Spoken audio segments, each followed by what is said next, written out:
So GDPR introduces an existential threat for organizations whose business model is predicated on processing personal data. So one of the non-compliance sanctions that the regulators have is to levy a suspension of data processing on a non-compliant company. If you can't process personal data, it means you can't take orders. You can't make sales.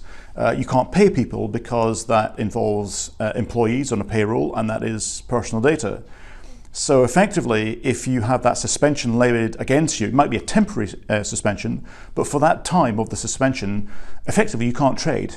And for most organizations, that's going to put them out of business or severely constrain their revenues anyway. So for those companies, including the big companies like Facebook and Google, they face this existential threat. The question is, do they understand that existential threat and are they taking steps to mitigate that risk?